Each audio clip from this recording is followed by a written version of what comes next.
Hey guys, welcome back. Boltspider here, and we have a bunch of news for today's video, so let's get right into it. And the first thing is we have the brand new Starving Venomy Dragon, which is a new Yuya style deck. And if we look at it, it is a pendulum scale of 1 with 2500 attack, 2000 defense.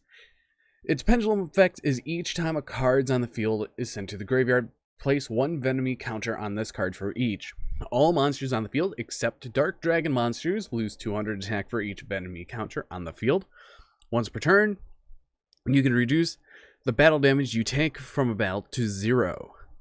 So this is still centered around the Supreme King archetype with Dark Rebellion and all of those. So I could definitely want to see where all this goes, since we're still needing more on it. A few pieces. One of the decks that can use this very well is the Pendulum Magician archetype. Also, Pride of Planets can use it since they do have a Pendulum monster, because the materials for this card is one Dark monster, one Pendulum monster, and the monster effect is once you can only use the first monster effect of this card name once per turn. You can target one face-up monster your opponent controls until the end phase. This card's name becomes that monster's original name, and replace this effect with that monster's original effects. Then that monster loses 500 attack and defense. Its effects are negated, and if it does, inflict 500 damage to your opponent. So this is just like Supreme King Starving Venom. So this is just a retrain of how it is, and it only works on your opponent's face-up monsters. So that is a big upside comparatively to the field or the graveyard. Then you have the second effect always with Pendulum effect monsters or Pendulum extra deck monsters. If this card in the monster zone is destroyed, you can place it to the Pendulum zone. So overall, it's a good replacement to Supreme King Starving Venom, but I'm still happy that Supreme King Starving Venom is still banned, and we got this. Next up, we have the Anime Collection 01, the Leviathan Dragon. And this is a special card that is going to be in the set because it is Astral Language. And this might be one of the main cards in our Battle of Legends this year. So that's definitely interesting as well.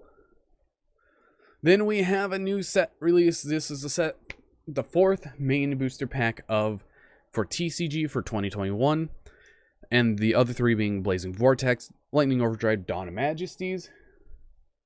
So that's definitely very nice.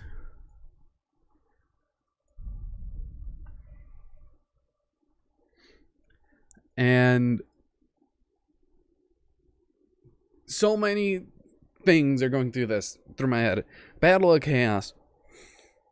It's gonna be revealed through Weekly Social Jump later on in the year because it's in October, but I wanted to see what's in it. It is most likely new Chaos stuff. Next up, we have Astral Kuribo. This card is actually very great. It is a Light Fiend, 100 attack, 100 defense. That's a level 1. Next, you can only use the first effect of this card once per turn. Well, excuse me.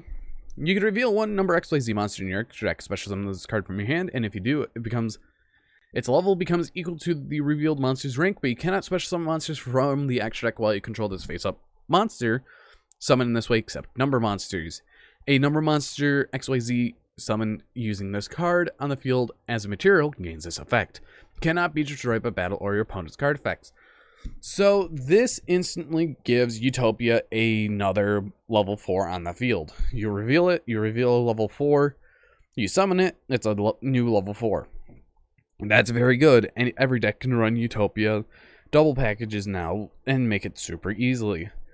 Other things, it's just another extender into the Utopia archetype, as you could I'm gonna just keep summoning out number monsters because that's their primary focus.